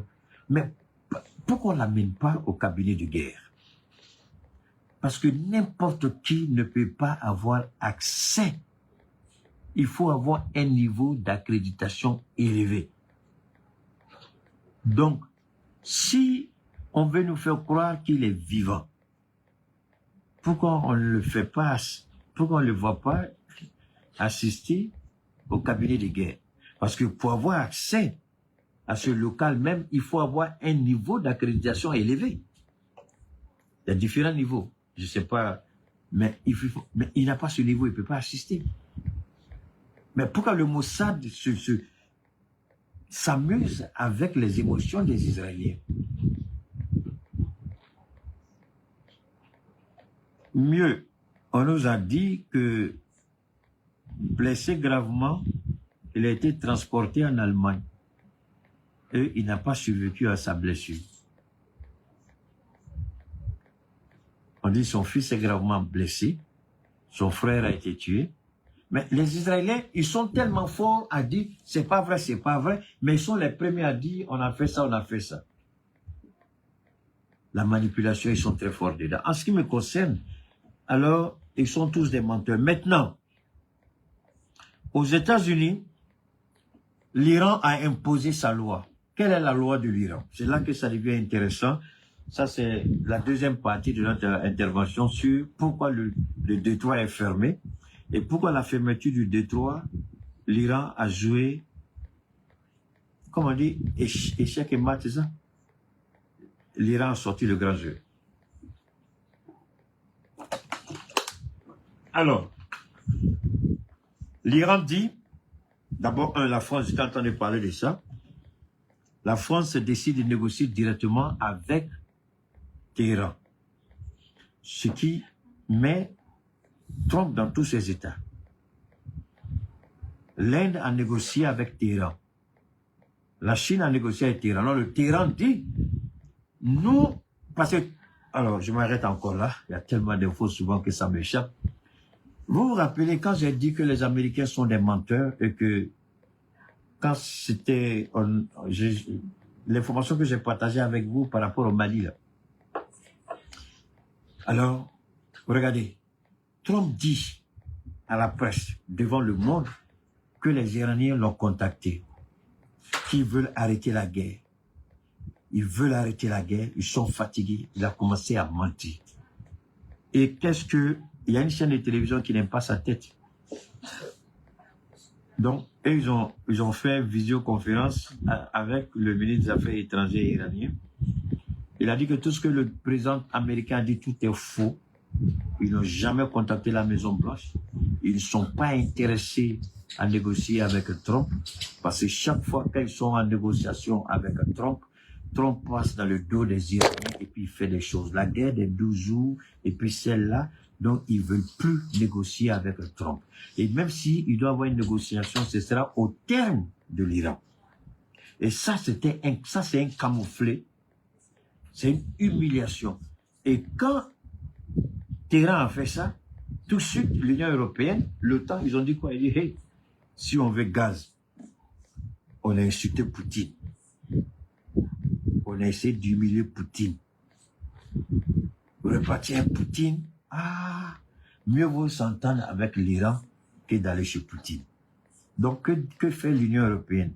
L'Union européenne dit, nous n'allons pas, en général, l'Union européenne fait des négociations groupées. Mais l'Union européenne dit non, on ne va pas faire des négociations groupées. On laisse chaque pays décider. Donc, chaque pays décider. Donc, ceux qui veulent négocier, qu'ils aillent négocier. Ceux qui veulent pas négocier, qu'ils ne négocient pas. Alors donc, quand Trump a fait son appel, et tous ont dit, on n'est pas intéressé à aller faire cette guerre. Si c'est les Nations Unies, sur le couvert des Nations Unies, si c'est une résolution des Nations Unies, oui, on sera partant. Mais une guerre des États-Unis, on ne veut pas. Et Trump dit, il a commencé à les menacer, les insulter, tout. Alors maintenant, ils se disent, qu'est-ce qu'il faut faire? comme vous connaissez la France, c'est le premier pays le plus traite au monde. La France a pris son téléphone, Macron a pris son téléphone et puis il a appelé le président iranien. Il dit, qu'est-ce que je dois faire pour que mes bateaux puissent passer? Les bateaux de la France, notre pétrole, notre gaz naturel. Il dit, si vous achetez en dollars, ça passe pas. Mais vous devez acheter tous en yuan. Alors, la question maintenant, pourquoi l'Iran exige que pour que les bateaux passent, il faut que le gaz ou le pétrole soit acheté en yuan?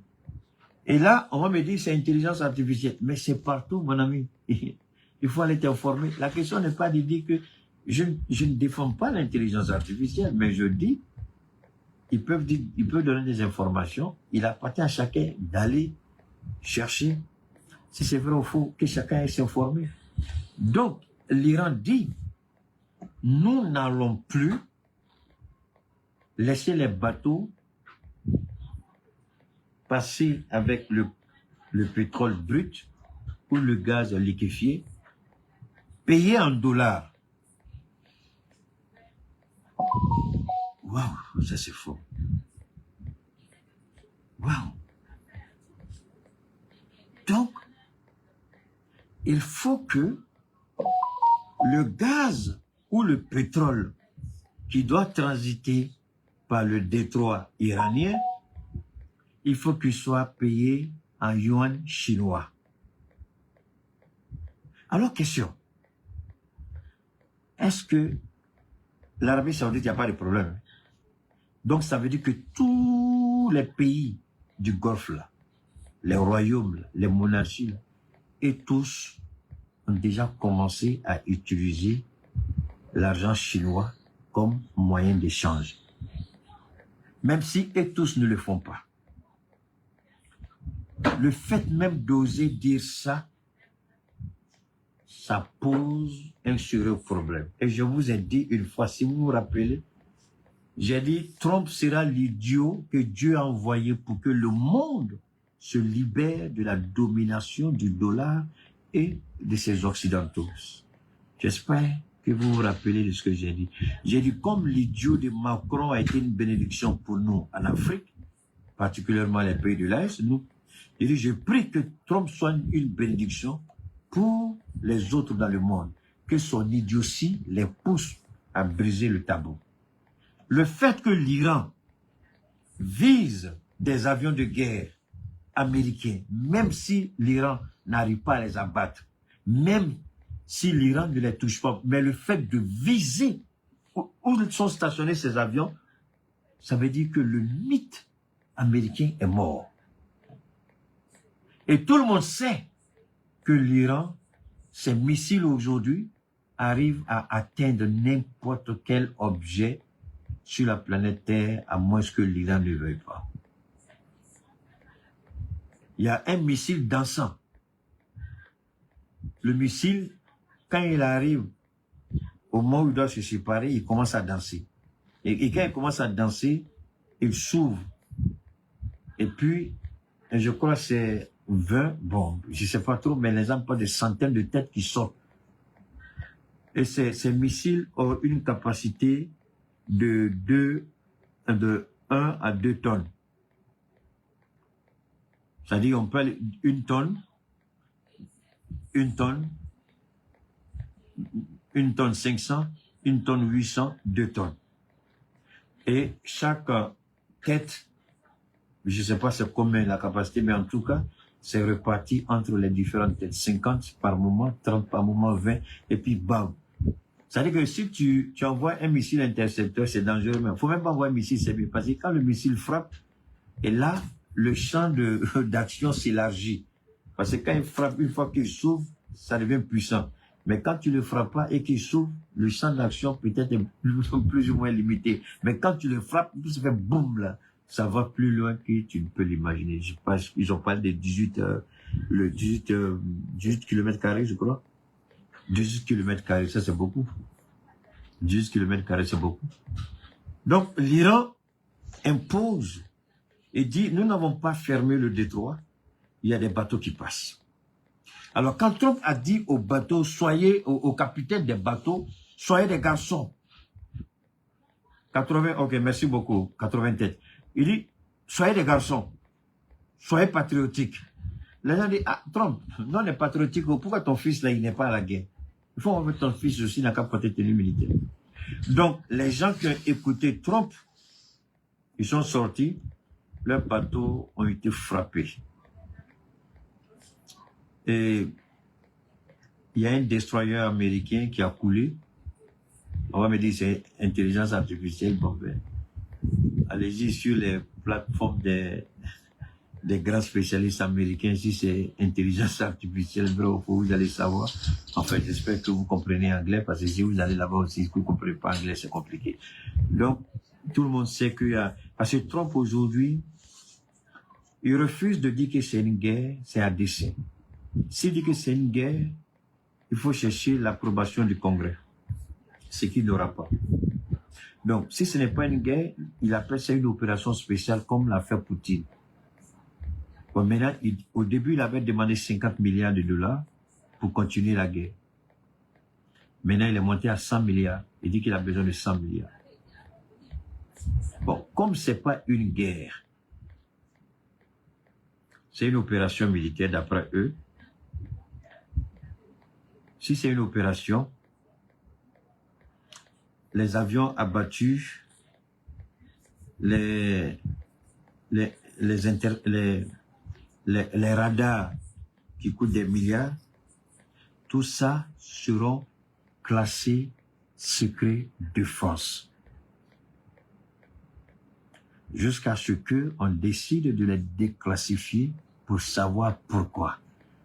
Vous voyez, la gestion de crise dans ces pays-là, quand vous regardez comment ils fonctionnent, pourquoi Trump fait le petit malin? Parce que toutes les informations sont, à part ce que nous on apprend ici, les vraies informations sont classées secret défense. Donc, même le Congrès peut demander, mais si le président, le Congrès peut voter la résolution, mais si le président met son veto, on ne va pas ouvrir. Donc, jusqu'à ce que son mandat finisse, ces documents-là vont rester classés secret défense. Donc, on ne saura pas, le peuple américain ne saura pas exactement combien d'avions de les 35, F-22, F-18, F-16, combien ont été abattus ou combien ont été détruits. Ils ne sauront jamais. Les radars de détection qui ont coûté des milliards, combien ont été détruits, ils ne sauront jamais.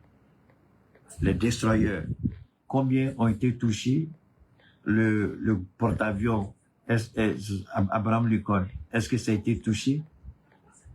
Est-ce que ça n'a pas été touché? Donc vous voyez, ces gens qui veulent nous enseigner un peu ce que nous appelons la démocratie chez eux, vous voyez, quand je vous dis très souvent que si on vous montre le véritable visage de la démocratie, je ne suis pas certain si vous allez reconnaître la démocratie. Mais ça, c'est la démocratie qui est là. On refuse d'appeler une guerre, parce que si on dit la guerre, il faut l'aval du Congrès. Et l'aval, il ne l'aura pas. Ça, c'est un. Deuxièmement, si on dit c'est une guerre, au fil du temps, il y a des informations qui doivent être déclassifiées pour que le Congrès soit briefé en temps réel. Parce que quand c'est une guerre, il y aura des sessions closes où il y a des informations déclassifiées qui seront données. Et là, tout de suite, on peut arrêter le président. Non, tu arrêtes tout de suite. Mais tant que ce n'est pas une guerre, les documents restent classifiés. Le Congrès n'a pas son mot à dire. La seule chose qu'il peut faire peut-être, c'est de refuser de lui donner l'argent qu'il veut pour continuer la guerre. C'est ça qu'ils appellent démocratie chez eux et c'est ça qu'ils veulent nous imposer. Nos États regardent et apprennent. Moi, j'en parle parce que j'estime que nos présidents, non pas qu'ils écoutent ce que je dis, mais qu'ils regardent ce qui se passe là-bas. Ça peut nous donner matière à réflexion sur des choses à faire dans l'avenir. Comment c'est en pleine guerre avec l'Iran qui veulent renouer avec nous parce qu'ils ont peur de ce que j'avais dit une fois et ce que l'Iran a confirmé. Keïta, depuis quand l'Iran a confirmé ce que tu as dit? D'accord, écoutez. Le premier jour, je suis sorti, j'ai dit quoi? J'ai dit, les terroristes qui sont dans le Sahel, commencez à retourner vos armes comme ceux qui vous envoient vers nous. Ils viennent de tuer le guide iranien. Oh, mais c'est pas ce que j'ai dit, c'est ce que j'ai dit. Et quelques jours après, quand Mojtaba a été choisi, ils ont demandé à toutes les cellules dormantes de se réactiver tout de suite. Et donc, ils savent que les cellules dormantes seront en communication avec les terroristes dans le Sahel. Voilà pourquoi les Américains veulent dardard avoir accès à notre espace aérien.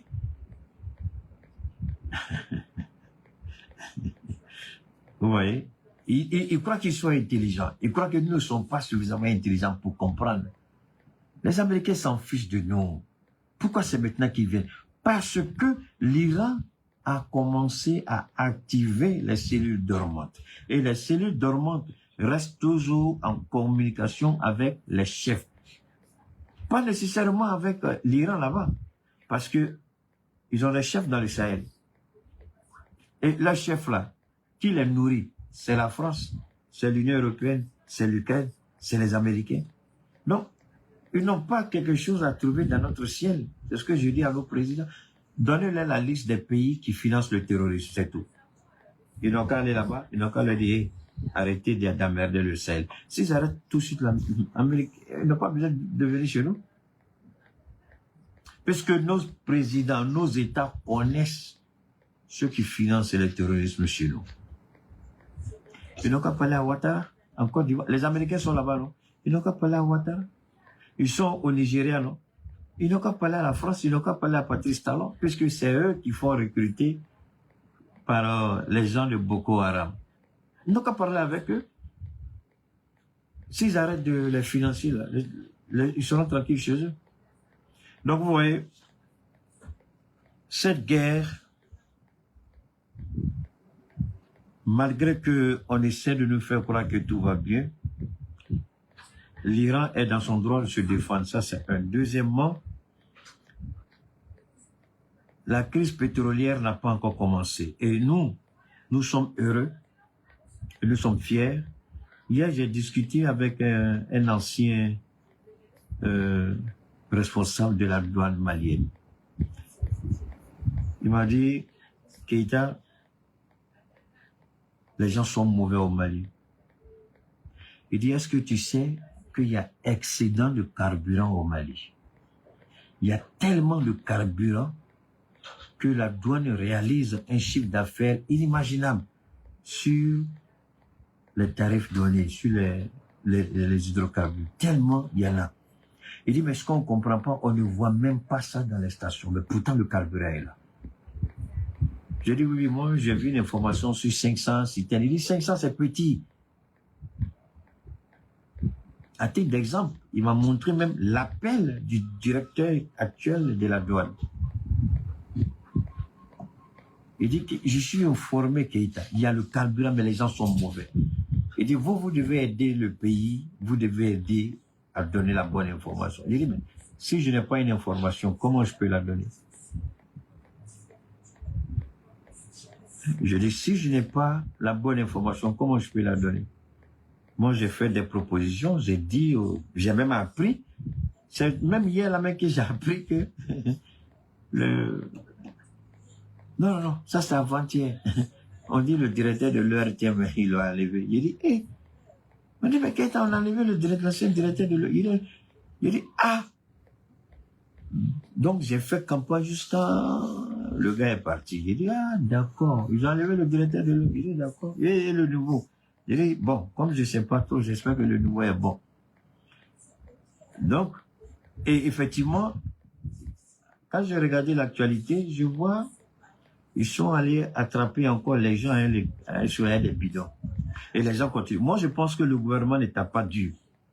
C'est-à-dire, un camion qu'on trouve dans une cour en train de décharger le carburant pour qu'on remplisse là, dans les bidons de 20 litres là. Moi, je pense que les gens, ils n'ont qu'à arrêter. C'est-à-dire, il faut frapper dur. Qu'est-ce que je veux dire? C'est-à-dire que, moi, je m'en fous du chauffeur. Le camion doit être saisi et confisqué par l'État du Mali. Je répète, parce que ça là, si le Mali ne sort pas les gros moyens, ils vont pas arrêter. Moi, je pense que le camion est confisqué, même si le chauffeur fuit là. Tant que le chauffeur ne vient pas, et même si le camion doit être restitué, c'est avec une pénalité. Parce que c'est des Maliens qui meurent en protégeant ce carburant. Et moi, je ne connais pas un chauffeur qui prendrait le risque de détourner un camion citerne s'il n'y a pas de connivence avec le propriétaire même du camion citerne. Il faut que le Mali tape dur. Il faut frapper dur. Il faut commencer à confisquer tous les camions citernes qui seront pris en flagrant délit d'infraction. Les chauffeurs, minimum 5 ans à 10 ans d'emprisonnement. Et les propriétaires du camion citerne, 40 à 50 millions d'amende. Parce que s'ils ne font pas ça, ils ne vont pas arrêter. Des gens meurent pour que le carburant arrive. Vous détournez le carburant et vous faites payer le bidon 60 000, 40 000, 30 000. Pourquoi vous faites ça? Mais tous ceux qui font ça, la malédiction, moi j'ai dit ça une fois, je répète, l'argent comme ça, là, vous mettez dans votre famille, c'est une famille qui est maudite. Parce que personne, rien de bon ne sortira là-bas. Vous êtes mauvais et vous êtes des criminels.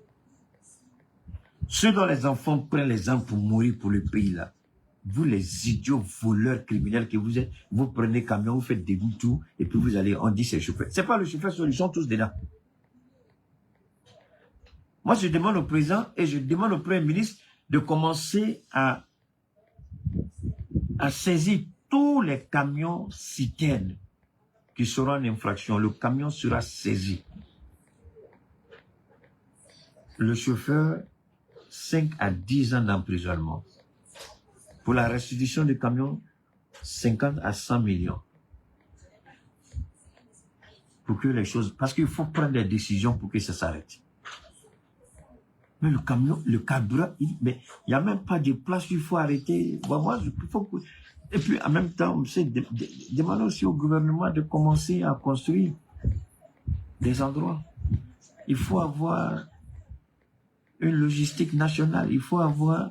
Parce que tous les pays du monde ont un stock sécuritaire.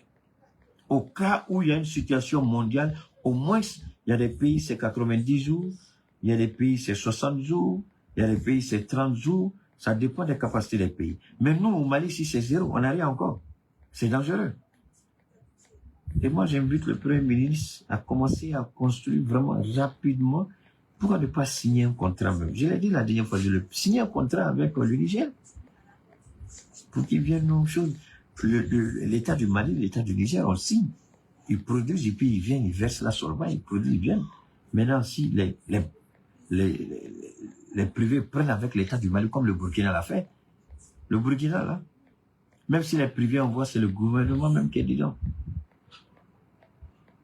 Par exemple, les privés vont acheter avec nous, le gouvernement fait entrer dans le pays, les privés achètent, et là, le gouvernement sera multimilliardaire. Ça dit que moi, je ne sais pas pour...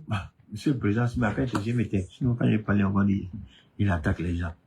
Sinon, pourquoi le gouvernement même ne va pas carburant au privé? L'argent comme ça, la même, sinon on va connaître encore pauvreté. Hein? On peut faire. On s'attend avec le Niger et puis, je ne sais pas, bon, j'espère qu'ils sont en train de réfléchir là-dessus. Alors, ce qu'il faut retenir, l'Iran se bat pour sa survie. C'est vrai, il y a beaucoup d'Iraniens qui sont morts.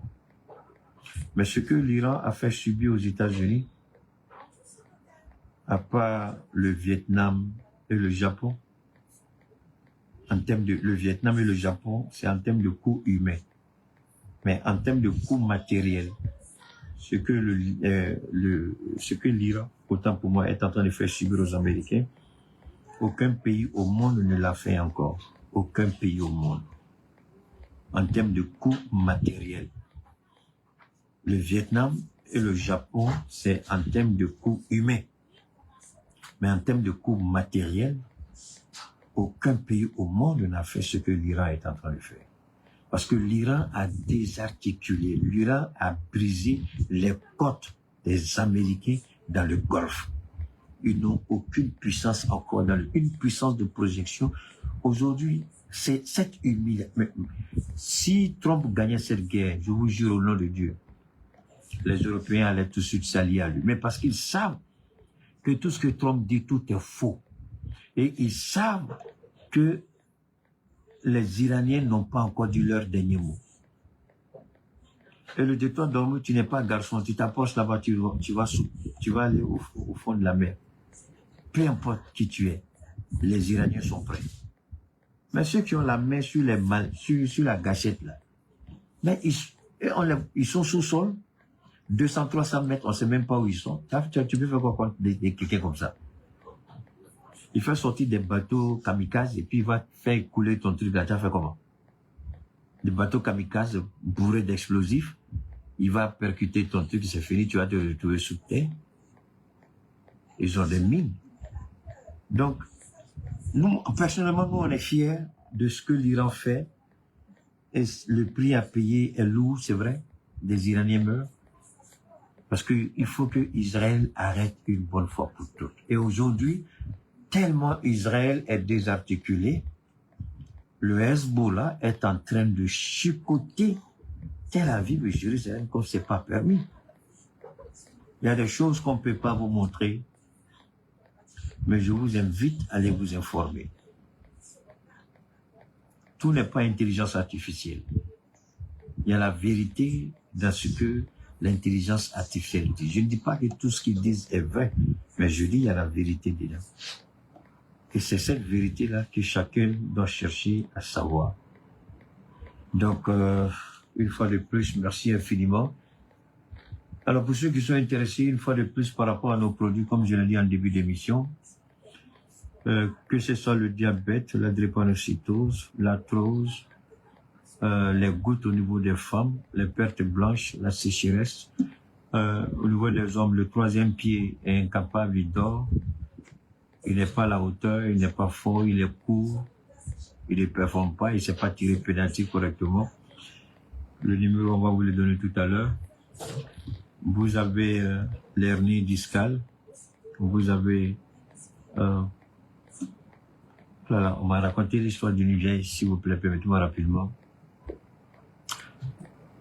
Un mauvais diagnostic a failli tuer la vieille. Je crois que c'est sa fille qui m'a appelé. Je sais qu'elle est connectée parce qu'elle me suit. Mais ça fait mal quand j'ai écouté l'histoire de sa maman. J'étais dépassé. J'ai dit, mais c'est pas vrai. Je ne prétends pas pouvoir soigner tout le monde. Mais pour la grâce de Dieu, on a d'excellents résultats. Et je remercie certains docteurs et médecins qui donnent mon contact à leurs patients, situés en Côte d'Ivoire et en France, beaucoup plus en Côte d'Ivoire, et aussi en France, je crois, oui. Donc, je le dis, je ne suis pas charlatan, je ne suis pas marabout, je ne suis pas guérisseur, on travaille sur les plantes. Et comme j'avais dit, j'allais faire une proposition simple au niveau de la belle ivoirienne, parce que je voudrais que les produits portent un seul nom désormais, la belle ivoirienne. La belle ivoirienne, c'est à 3 niveaux. Il y a la belle ivoirienne préventive, le 12 et le 14 uniquement. Et puis, en fonction des cas de pathologie, il y a la belle ivoirienne, le 12B, le 14B avec le 12S. Ça, c'est des cas vraiment compliqués. Sinon, le 12, le 14 et le 14B, voilà. Évidemment, en fonction des pathologies, des infections, il y a des produits complémentaires qu'on pourra ajouter sur les combinaisons, c'est-à-dire le traitement complet de la belle ivoirienne. Donc, nous ne fermons pas les portes. Comme je dis à tout le monde, les prix que je propose, ce sont les prix qui reflètent à peu près la valeur de mes produits. Et maintenant, en tant qu'Africain, en tant qu'être humain, on peut avoir des moments de flottement, des moments de petites difficultés financières. Je ne ferme aucune porte, seulement convenablement pour dire à Keïta, on l'a vu, mais au regard de la situation, voilà ce que voilà, si tu peux, il faut toujours proposer, mais je ne voudrais pas que mes prix, vous les regardez de tout de suite, comme il y a un jeune homme aussi qui a fait, je lui ai dit, mais tu as mal fait. On fait pas ça. Moi, tu viens à moi parce que là, ce que vous dites, vous gâtez le nom de Keïta. Je n'ai jamais fermé une porte. Vous venez à moi, on discute, si c'est acceptable, c'est acceptable, si c'est pas acceptable, je dis, il faut revoir un peu. Hein? Et puis, je sais le faire en sorte. Mais il y a des gens qui disent Keïta, au regard de ce que tu fais pour l'Afrique, et puis, nous, c'est bon, ça nous convient. Et puis, les gens, on va avec. Donc, je ne ferme pas la porte, ne vous empêchez pas. Si vous avez des situations, ayez le courage de le poser, et puis on verra dans quelle mesure on peut travailler ensemble. D'accord? Parce qu'on est tous passés par des moments difficiles. Hein. Dieu dit toujours, rappelez-vous que vous aussi, vous étiez comme ça avant. Donc ne soyez pas très dur avec les gens.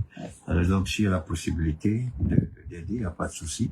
Donc c'est le 223, c'est le 72, 77, 47, 88, 223, 72, 77, 47, 88, une dernière fois, 223, 72, 77, 47, 88.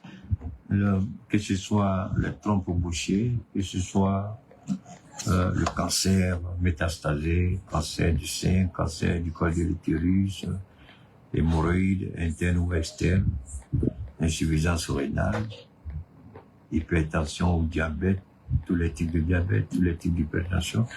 Hein? Vous prenez le numéro et puis vous nous dites exactement ce dont il est question, d'accord? C'est un numéro WhatsApp, donc vous m'envoyez juste l'information, d'accord? C'est le 223 72 77 47 88. On garde le contact. Merci infiniment à toutes et à tous.